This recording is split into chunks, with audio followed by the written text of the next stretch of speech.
Yeah, we have a lot of people out there that's hurting today. They look around, they don't see hope.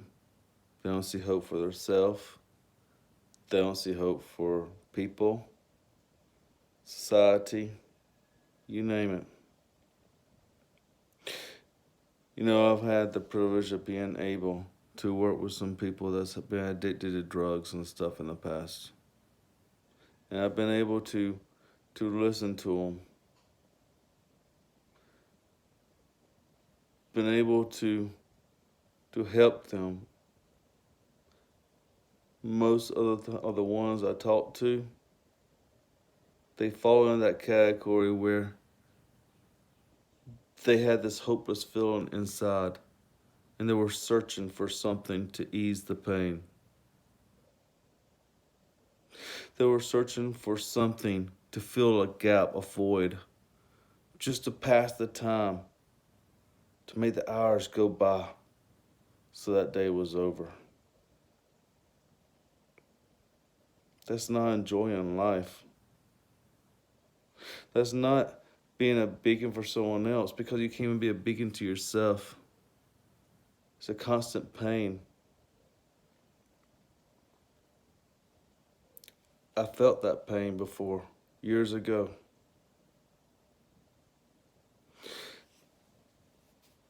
This right here is when we have people that's committing suicide. We have people that's turning to alcohol or drugs or pornography, or they start eating and just nonstop eating. We call it addictions, but actually what it is a crutch trying to fill a void, trying to get something inside to calm down what's happening inside because you can't touch it.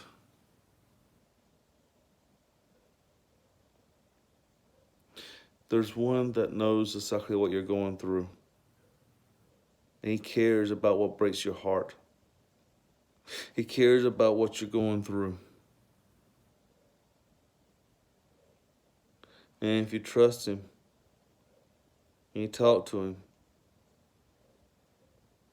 he'll help you through it, and he'll show you that there is hope. There's hope for you. There's hope for mankind. There's hope for this whole generation. Even when the angels, Gabriel, we find in Luke, was talking to Mary in the very first chapter, and he tells her about Elizabeth, her sister, her cousin, that was getting ready uh, to birth John the Baptist. She was older in age, and she was considered by doctors to be barren, unable to have kids. Just like Sarah, Abraham's wife. But God made a way. Gabriel himself said in verse 37, for nothing will be impossible with God. He was talking about Jesus at that time. But the words he said, an angel of God said nothing. Not some things, but nothing is impossible with God.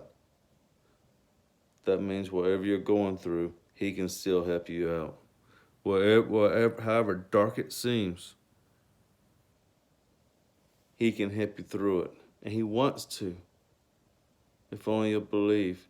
You see, with Jesus, we find over in Mark chapter 9 that he's with us apostles. They've been praying for trying to deliver this one little lad that was having convulsions. And they say it was the spirit was in him, a deaf and dumb spirit that would cause him to clench up and toss him around, tossed him in the fire and everything else. And they had to constantly watch him, and the parents were just crying out, had no hope, nobody could help.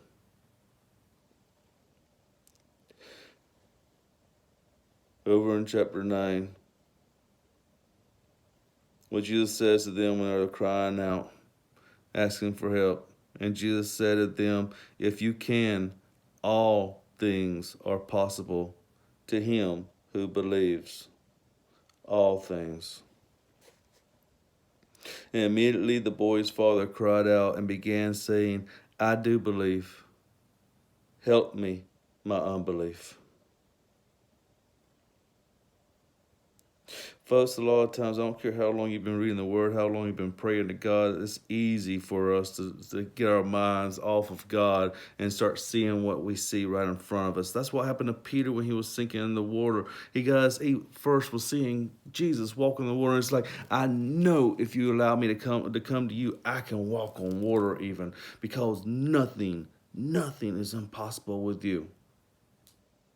But then, right in the midst of being blessed, being able to go to him, he wasn't walking on there alone. He took his eyes off of what was the supernatural, his mind off of what is possible with God, which is everything. And he started seeing the waves around him, the flesh, the world, the material, that everything is impossible with. And he started sinking. My friend, no matter what you're going through, no matter who you are, no matter what you came from, no matter what you did in your past, you have someone there that is possible, that can bring hope to you no matter where you're at, no matter what's going on. And he loves you. Just because he loves us and he's walking with us does not mean he's going to bring us out and set us away from everything that's happening.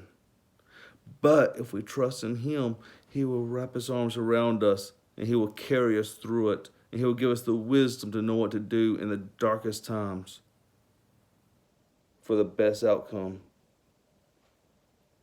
If you would trust in him, just like this father did. He said, I do believe. Help me, my unbelief.